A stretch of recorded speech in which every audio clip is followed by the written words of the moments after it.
90 plus marks जरूर आएगा आपको। ठीक है, आप केवल बनाते जाइए और जो जो विषय हम बता रहे हैं आपको उस विषय में आपको 90 प्लस मार्क्स तो होना ही चाहिए और होगा ही होगा। केवल आप याद करते जाइए और हर एक वीडियो को आप पूरी तरह से देखिएगा और समझिएगा। दोस्तों आज हम लोग देखने वाले हैं क्लास 10th का साइंस और इसमें मोस्ट इम्पोर्टेंट क्वेश्चंस है जो प्रीवियस ईयर्स का 8-9 साल से पूछा जा रहा है, वो सारे क्वेश्चंस भी इसमें शामिल किया गया है। आप यहाँ पे देख सकते हैं ये किताब का ही नाम है Jharkhand board toppers class 10th, यानी इसमें जितने भी क्वेश्चंस है ये सभी क्वेश्चंस बहुत इम्पोर्टेंट है। ठीक है, तो हम इस सब को देखेंगे और एक एक करके आप सभी लोगों को एक्सप्लेन के साथ में समझाते जाएंगे। ठीक है, आप पूरा वीडियो देखिएगा और आप इस चैनल पे जितना भी वीडियो आएगा वो सब अगर आप देख लेते हैं तो आपको 90 प्लस मार्क्स से कोई नहीं रोक सकता है। ठीक है, तो चलिए हम लोग शुरू करते हैं क्वेश्चंस के लिए। तो यहाँ पे देख सकते हैं पहला क्वेश्चंस क्या है, ये भौतिकी का है। ठीक है, इसमें है फर्स्ट क्वेश्चन में प्रकाश की किरणें गमन करती है। देखिए प्रकाश की किरणें गमन करती है, कैसे गमन करती है? तो ऑप्शन में है सीधी रेखा में, टेढ़ी रेखा में, किसी भी दिशा में या इनमें सभी। तो आपको पता होगा कि जो प्रकाश की किरणें होती है वो सीधी रेखा में गमन करती है, तो ये हो जाएगा आपका पहला ऑप्शन सही, सीधी रेखा में। प्रकाश तरंग उदाहरण है, तो प्रकाश तरंग उदाहरण है, किस चीज़ का उदाहरण है? देखिए ध्वनि तरंग का उदाहरण है, या विद्युत चुंबकीय तरंग का उदाहरण है, या पराबैंगनी तरंग का उदाहरण है, या पराश्रव्य तरंग की उदाहरण है। तो ये है विद्युत चुंबकीय तरंग का उदाहरण होता है प्रकाश। ठीक है, जो प्रकाश होता है विद्युत चुंबकीय तरंग होता है। निर्वात में प्रकाश की चाल होती है, निर्वात में प्रकाश की चाल क्या होती है? तो निर्वात में जो प्रकाश की चाल होती है 3 × 10⁸ मीटर पर सेकेंड। समतल दर्पण में प्रतिबिंब की प्रकृति क्या होती है? तो समतल दर्पण में प्रकृति क्या होती है प्रतिबिंब की? तो वो होती है आभासी तथा सीधा। ठीक है, समतल दर्पण में एक समतल दर्पण में वक्रता त्रिज्या r है। देखिए एक समतल दर्पण है उसमें वक्रता त्रिज्या क्या है? r है। तो r का मान क्या होगा? तो r बराबर 0? बिल्कुल नहीं, r बराबर 2f। देखिए r का मान इसमें जो होगा अनंत हो सकता है, इनफाइनाइट होगा, तो इसलिए आपका सही हो जाएगा ऑप्शन बी, यानी r बराबर इनफाइनाइट। ठीक है, समतल दर्पण की फोकस दूरी कितनी होती है? देखिए समतल दर्पण की जो फोकस दूरी होती है वो कितनी होती है? तो इसमें मान तो नहीं दिया गया है, तो उसका कितनों भी हो सकती है, तो इसलिए अनंत हो जाएगा। आपका ऑप्शन सी सही हो जाएगा, अनंत। एक लड़का समतल दर्पण से 100 सेंटीमीटर की दूरी पर लंबवत खड़ा है, लड़के और प्रतिबिंब के बीच की दूरी क्या होगी? तो इसका हो जाएगा दुगना होता है इससे। ठीक है, तो इसीलिए 100 सेंटीमीटर का क्या हो जाएगा? दुगना, 200 सेंटीमीटर हो जाएगा आपका प्रतिबिंब के और लड़के के बीच की दूरी।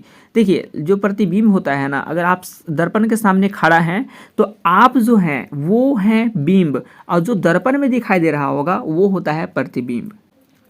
प्रकाश परावर्तन के कितने नियम हैं? प्रकाश परावर्तन के कितने नियम हैं? आपको पता है कि 2 होती है, तो परावर्तन का हो चाहे अपवर्तन का, 2 होती है। ठीक है, प्रकाश के परावर्तन नियम लागू होते हैं, जो प्रकाश के परावर्तन होते हैं वो किस में लागू होते हैं? केवल समतल दर्पण पर, केवल अवतल दर्पण पर, या केवल उत्तल दर्पण पर, या सभी परावर्तक पृष्ठों पर? तो बता दें कि सभी परावर्तक पृष्ठों पर यह होता है अप्लाई परावर्तन के नियम। गोलीय दर्पण के ज्यामिति केंद्र को क्या कहते हैं? जो गोलीय दर्पण होते हैं उसके ज्यामिति के केंद्र को क्या कहते हैं? तो ध्रुव कहते हैं, तो इसलिए आपका सही हो जाएगा ऑप्शन ए, ध्रुव। ध्रुव और वक्रता केंद्र को मिलाने वाली रेखा को क्या कहते हैं? ध्रुव और वक्रता केंद्र का जो मिलाने वाली रेखा होता है उसे कहते हैं मुख्य अक्ष, मुख्य अक्ष कहते हैं। किसी गोलीय दर्पण की फोकस दूरी उसकी वक्रता त्रिज्या की क्या होती है? देखिए किसी भी गोलीय दर्पण की फोकस दूरी, ठीक है, उसकी वक्रता त्रिज्या से क्या होती है? मतलब फोकस दूरी होता है, वक्रता त्रिज्या से क्या होती है? आधी होती है, दुगनी होती है, तिगुनी होती है, चौथाई होती है। तो ये होती है आधी, यानी एफ जो होता है आर का आधा होता है। ठीक है, यह आर का क्या होता है? आधा।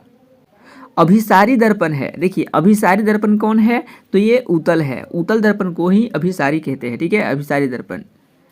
गोलीय दर्पण की फोकस दूरी एवं उसकी वक्रता त्रिज्या में क्या संबंध है? देखिए फोकस दूरी यानी एफ और वक्रता त्रिज्या यानी आर, ये दोनों में क्या संबंध है?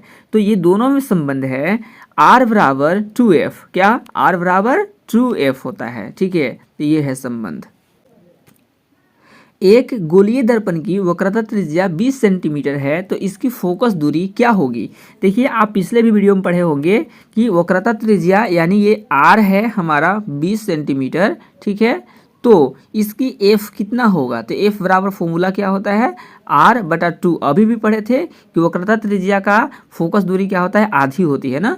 तो यानी 20 है तो 20 बटा कितना हो जाएगा, यहाँ पे 2 कट जाएगा, यानी कितना आ जाएगा 10, तो 10 सेंटीमीटर होगा, ठीक है। तो आपका सही हो जाएगा ये 10 सेंटीमीटर। ये देखिए यहाँ है 10 सेंटीमीटर। उस दर्पण की फोकस दूरी क्या होगी जिसकी वक्रता त्रिज्या 32 सेंटीमीटर है। देखिए यहाँ पे भी सेम वैसे ही क्वेश्चन है, जैसे 20 था अभी कितना है 32 है। तो यहाँ पे F बराबर क्या किए थे हम R/2, यानी R कितना है 32 है ना, यानी 32/2 यानी इसका आधा कितना हो जाएगा 16। तो इसलिए इसका आंसर क्या हो जाएगा 16 हो जाएगा, ठीक है, क्योंकि इसका आधा होता है फोकस दूरी, तो इसका आधा 16 हो गया। किस दर्पण की फोकस दूरी ऋणात्मक होती है। देखिए किस दर्पण की फोकस दूरी जो होती है ऋणात्मक होती है, समतल दर्पण, अवतल दर्पण, उत्तल दर्पण। या बता दें कि अवतल दर्पण का जो फोकस दूरी होती है ऋणात्मक होती है और उत्तल दर्पण की धनात्मक होती है, ठीक है। इसका धनात्मक और इसका ऋणात्मक होती है।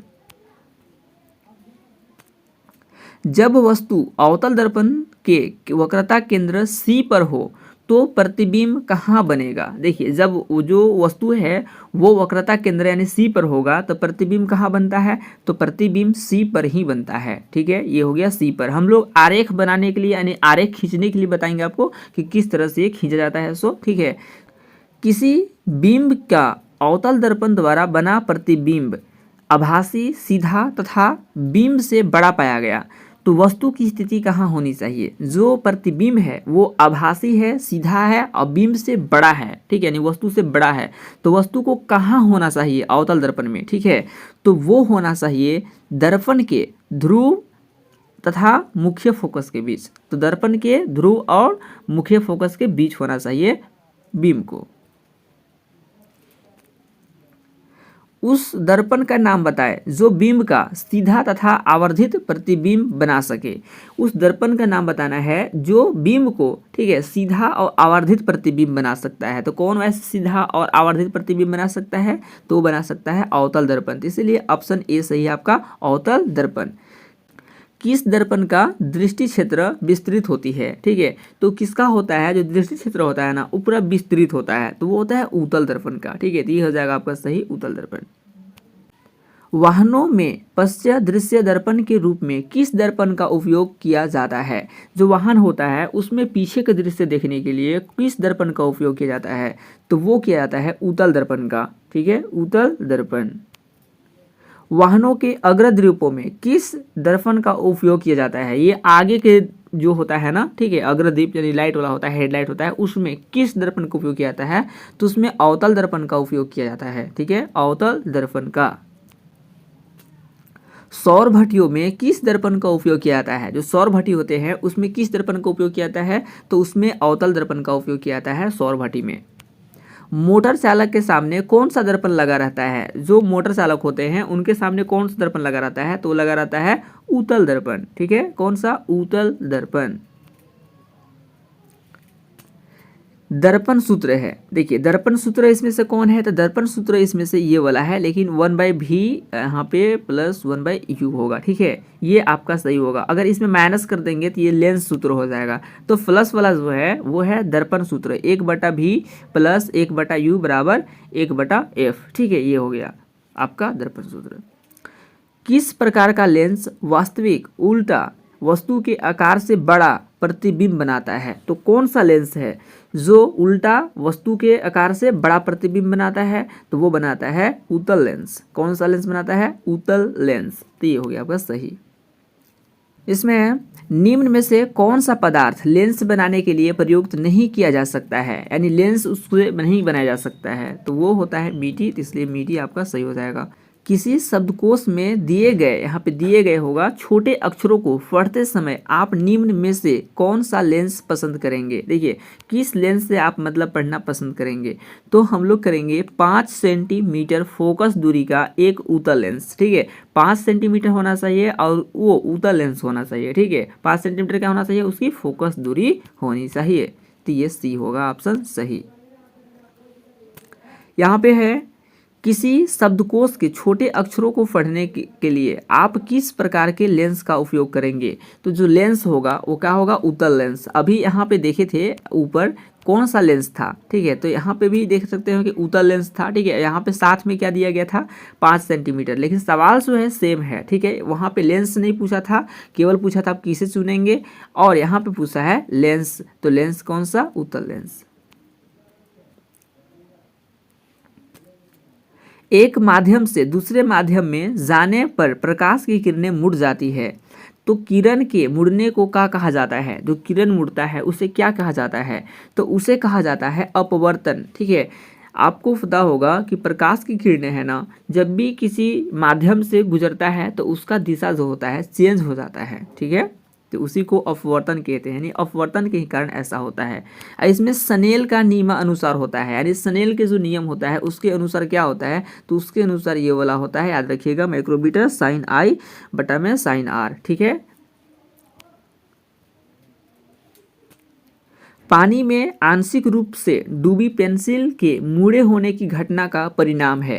देखिए पानी में अगर पेंसिल को आप सीधा डुबा कर देखेंगे तो वो पेंसिल जो है ना वो मुड़ा हुआ नजर आएगा, टेढ़ा टेढ़ा नजर आएगा। तो ऐसा क्यों, तो वो ऐसा प्रकाश के अपवर्तन के कारण होता है। ठीक है, किसके कारण, प्रकाश के अपवर्तन के कारण होता है। ठीक है,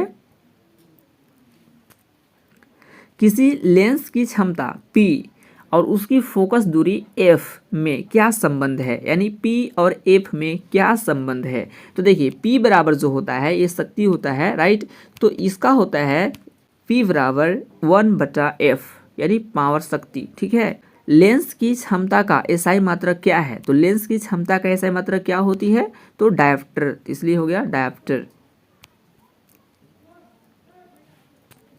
निम्न में से किसका मात्रक डायोप्टर है। देखिए किसका मात्रक डायोप्टर है, अभी तुरंत देखे थे वहां पे उसका उलट का क्वेश्चन पूछा है। उसमें पूछा था कि लेंस की क्षमता का मापने वाले एसआई मात्रक क्या है, तो उससे थोड़ा सा ये अपोजिट है, क्वेश्चन वही है लेकिन थोड़ा उल्टा है उससे। ठीक है, तो निम्न में से किसका मात्रक डायोप्टर है, तो किसका था, लेंस की क्षमता का। तो ये हो जाएगा आपका सही, लेंस की क्षमता।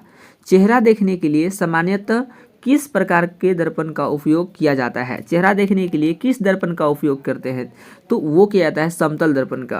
क्योंकि समतल दर्पण में देखेंगे तो कैसा दिखता है, सेम जैसा है वैसा ही, ना बड़ा ना छोटा। ठीक है, देखिए लेंस के आवर्धन का व्यंजक लिखिए। जो लेंस का होता है ना आवर्धन, आवर्धन मतलब एम बराबर, तो एम बराबर का जो सूत्र होता है उसे लिखे, तो यहाँ पे माइनस होगा। ठीक है, एम बराबर माइनस भी बटा यू, तो ये आपका सही हो जाएगा। ठीक है, ऑप्शन डी सही है।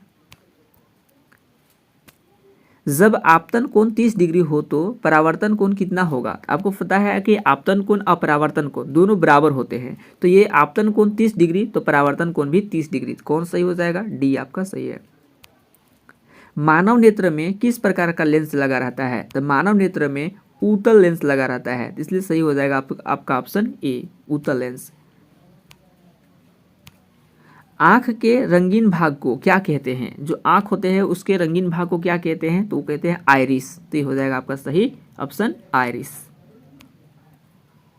निम्न में कौन नेत्र का रंगीन भाग है। देखिए अभी पूछा था रंगीन भाग वाला, तो कौन सा था, आइरिस था ना, तो आइरिस।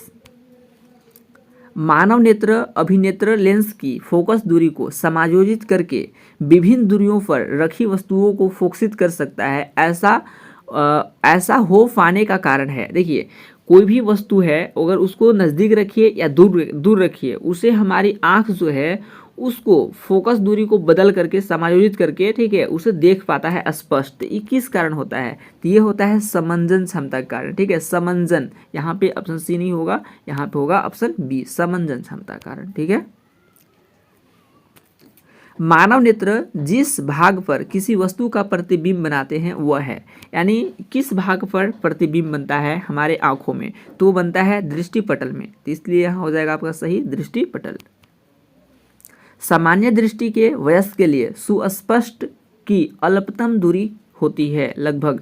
देखिए अगर किसी भी वस्तु को स्पष्ट देखना है, ठीक है, तो उसके लिए कम से कम कितनी दूरी होना चाहिए, तो होना चाहिए 25 सेंटीमीटर। तो ये हो जाएगा आपका ऑप्शन सी 25 सेंटीमीटर। अभिनेत्र लेंस की फोकस दूरी में परिवर्तित किया जाता है। देखिए जो फोकस दूरी है उसको परिवर्तित किया जाता है, किसके द्वारा किया जाता है, वो होता है पक्षमाभि द्वारा। ठीक है, किसके द्वारा, पक्षमाभि द्वारा जो है उसे कम बेसी किया जा सकता है। नेत्र द्वारा किसी वस्तु का कैसा प्रतिबिंब बनता है। देखिए नेत्र द्वारा कैसा प्रतिबिंब बनता है, तो उसमें उत्तल लेंस लगा हुआ रहता है ना, इसलिए वास्तविक एवं उल्टा बनता है। ठीक है, वास्तविक एवं उल्टा। मानव नेत्र की सामान्य दृष्टि के लिए दूरबिंदु कितनी दूरी पर होता है। देखिए मानव नेत्र जो है वो सामान्य दृष्टि के लिए कितनी दूरी पर होना चाहिए, वो कितनी भी दूरी हो सकता है। ठीक है, इसलिए ये अनंत हो जाएगा आपका सही ऑप्शन। ठीक है, अनंत। नेत्र में प्रवेश करने वाले प्रकाश की मात्रा को कौन नियंत्रित करती है, तो वो नियंत्रित करती है पुतली। इसलिए हो जाएगा आपका सही पहला पुतली। ठीक है,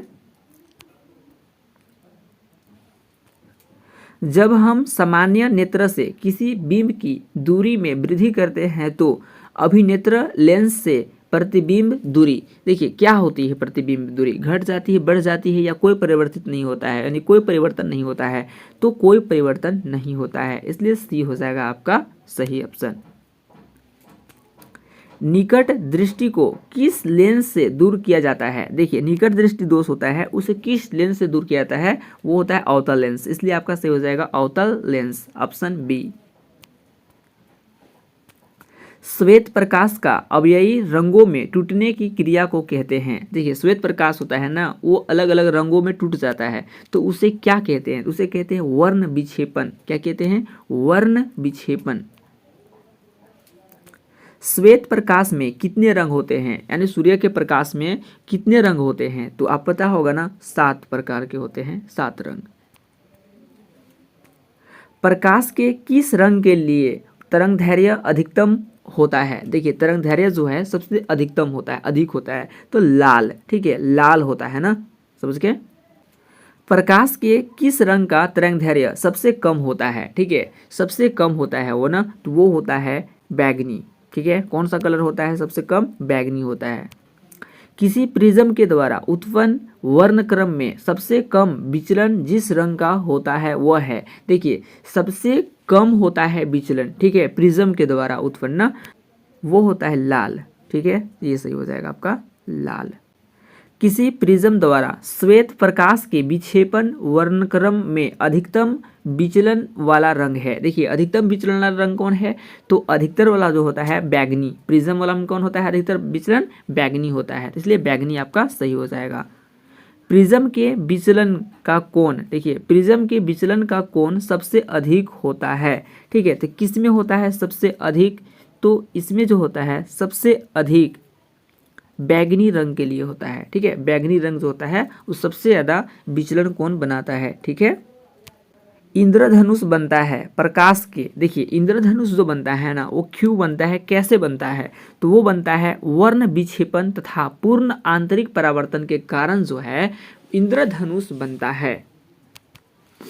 इंद्रधनुष के निर्माण के लिए निम्न में प्रकाश की कौन सी घटना सही है। देखिए कौन सी घटना है जिसके कारण से इंद्रधनुष बनता है, तो यहाँ पे क्या था, वर्ण विक्षेपण, यानी आपका जो होगा वर्ण विक्षेपण।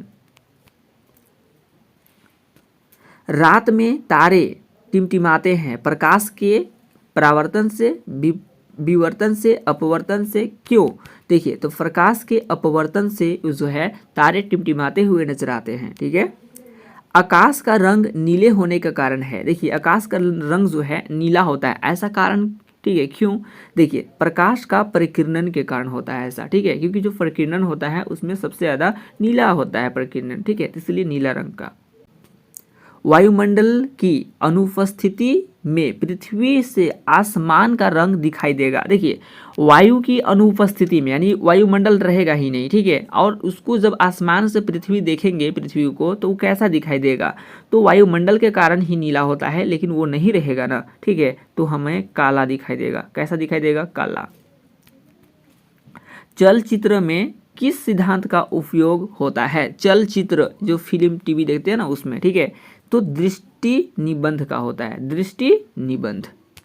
अब इसके बाद रसायन शास्त्र है, तो रसायन शास्त्र हम लोग नेक्स्ट वीडियो में देखेंगे। और आपको बता दें कि इसमें जितना भी क्वेश्चंस था भौतिकी का था, और ये क्वेश्चंस आप लोगों को ऑब्जेक्टिव में और जो लिखित वाला होगा अति लघु उत्तरीय प्रश्न उसमें, यानी आपको टोटल इससे 50 नंबर का सवाल, ठीक है, आप बना सकते हैं। अगर आप टोटल देख लेते हैं, टोटल याद कर लेते हैं ना, तो आपको 50 नंबर जो सवाल है आपको कहीं नहीं जाएगा, ठीक है, जो भी बता रहे हैं इससे। और फिर जो आपको बताएंगे लघु उत्तरीय जो लिखित वाला होगा ना, सब्जेक्टिव होगा, वो सब भी बताएंगे, ठीक है। अगर उसे भी कर लेंगे तो आपको हम बता रहे हैं 90+ मार्क्स जरूर आएगा आपको, ठीक है। आप केवल बनाते जाइए और जो जो विषय हम बता रहे हैं आपको उस विषय में आपको 90+ मार्क्स तो होना ही चाहिए और होगा ही होगा। केवल आप याद करते जाइए और हर एक वीडियो को आप पूरी तरह से देखिएगा और समझिएगा। और मार्केट में जो बुक है ना वो सब आया है, तो उसमें से बहुत सारा ऑप्शन क्या हो जा रहा है, गलत हो जा रहा है। आप जो याद करेंगे वो भी गलत हो सकता है, इसलिए आप वैसा ही बुक खरीदे